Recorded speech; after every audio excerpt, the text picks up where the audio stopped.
வணக்கம் தமிழஞ்சங்களே, நான் உங்க தேவா. இன்னைக்கு நம்ம எந்த பத்தி ரிவ்யூ பார்க்க போறோம்னா, நேற்று ரிலீஸ் ஆன ஹாப்பி ராஜ்.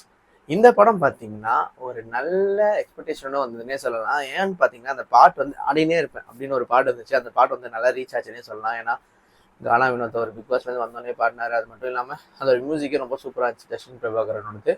ஸோ ஓவராலாக இந்த படம் நல்லா இருந்துச்சா இல்லையா, இல்லை இந்த படம் வேலைக்காக ஆகாது அப்படின்னு தெரிஞ்சுங்கன்னா அந்த வீடியோ ஸ்கிப் பண்ணாமல் ஃபுல்லாக பாருங்க, உங்களுக்கு தெரியும். வாங்க வீடியோ போகலாம்.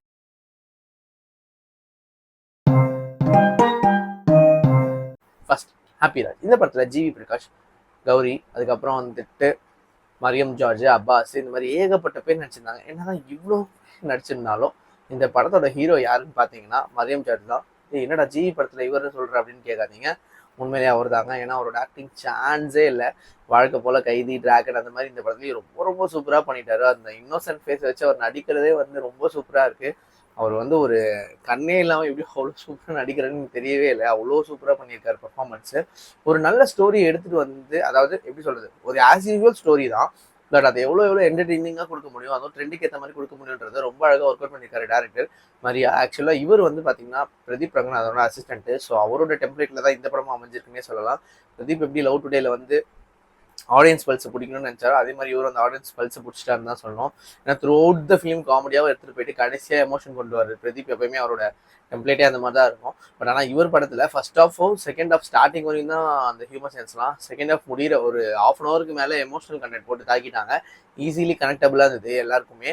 ஸோ ஒரு ஃபேமிலி நீங்கள் போய் இந்த படம் பார்த்தீங்கன்னா கண்டிப்பாக உங்களுக்கு பிடிக்கும். இந்த படம் பார்த்தீங்கன்னா ஒரு ஃபாதர் அண்ட் சன் ரிலேஷன்ஷிப்பை பற்றி ரொம்ப அழகாகவே சொல்லியிருக்குன்னு சொல்லலாம். அதுவும் இந்த படத்தில் நடிச்சிருக்க ஜிவி பிரகாஷ் ஆகட்டும், கௌரி ஆகட்டும், அப்புறம் அந்த அவங்க அம்மா கீதா கைலாசம், மரியம் ஜார்ஜ், அப்பாஸ், இந்த மாதிரி ஏகப்பட்ட கேரக்டர், சோஃபா பையன் நடிச்சிருக்காங்க. அப்புறம் அதிர்ச்சி அருண் பண்ணியிருக்காரு, மதுரை முத்து அவரும் நடிச்சிருக்காரு.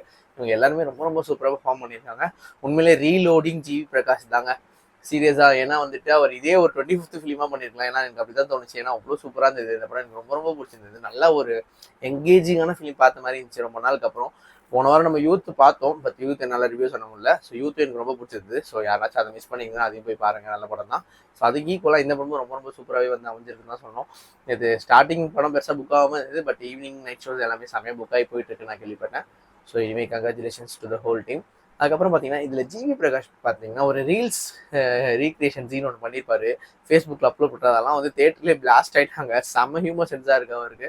ஆக்சுவலாக ஒரு காமெடி படமே நடிச்சிருந்துருக்கலாம், பட் ஆனால் காமெடி படம் நிறையா அவருக்கு ஒர்க் அவுட் ஆகும் போனனால தான் இப்படி மாற்றி வேறு வேறு ட்ராக்ல எங்கேயோ போயிட்டாரு. பட் இந்த படத்தில் ரொம்ப ரொம்ப சூப்பராகவே அவரோட ஹியூமர் சென்ஸ் ஒர்க் அவுட் ஆயிருக்குன்னே சொல்லலாம். அப்புறம் அதிர்ச்சி அருண், அவர் ஒரு அந்த மிமிக்ரி சீன் ஒன்று இருக்கும், அதெல்லாம் ரொம்ப சூப்பராக இருக்கும். அப்படியே நான் பேசிகிட்டே இருந்தேன்னா எல்லா சீனையும் சொல்லிடுவேன்.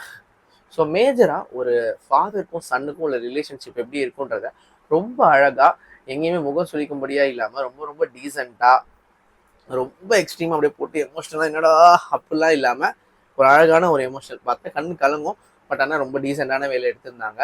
அது ரொம்ப சூப்பராக இருந்துச்சு. அப்பாஸ்க்கும் ஒரு நல்ல கம்பேக்காக இருக்கும். மேபி இந்த மாதிரி ரோலுக்குலாம் இனிமேல் அப்பாஸை கூப்பிடுவாங்கன்னு தான் நினைக்கிறேன். ஏன்னா ஒரு ஹீரோயின் அப்பா ரோலுன்னு சொல்ல முடியாது, ஒரு நல்ல ரோலுங்க. அது நல்ல ஒரு ஈகோஸ்டிக்கான ஒரு அப்பா கேரக்டரு, ஒரு நல்ல ஒரு வில்லன் மாதிரின்னு சொல்லலாம், இல்லைன்னு சொல்லலாம். பட் ஆனால் அந்த ரோல் ரொம்ப சூப்பராக பர்ஃபார்ம் பண்ணியிருக்காரு.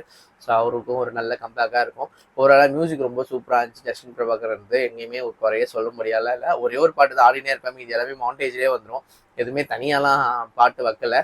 ஒரு 2.5 மணி நேரம் படம் ஃபுல் அண்ட் ஃபுல் என்டர்டைன்மெண்ட்டுக்காக நீங்கள் போய் தேட்டரில் பார்க்கணும், அதுவும் ஒரு ஃபேமிலியோட பார்க்கணும்னா கண்டிப்பாக இந்த சம்மருக்கு இந்த படம் உங்களுக்கு ரொம்பவே பிடிக்குங்க. ஸோ ஹாப்பிராஜ் இந்த படத்துக்கு நம்ம சேர்ந்து கொடுக்குற ரேட்டிங் 100க்கு 95. ஸோ இந்த வீடியோ உங்களுக்கு பிடிச்சதுன்னா லைக் பண்ணுங்கள், ஷேர் பண்ணுங்கள், மறக்காமல் தேவாசனுக்கு சப்ஸ்கிரைப் பண்ணிவிடுங்க. கீழே இருக்க பெல் பட்டனை அமுக்க மறந்துடாதீங்க.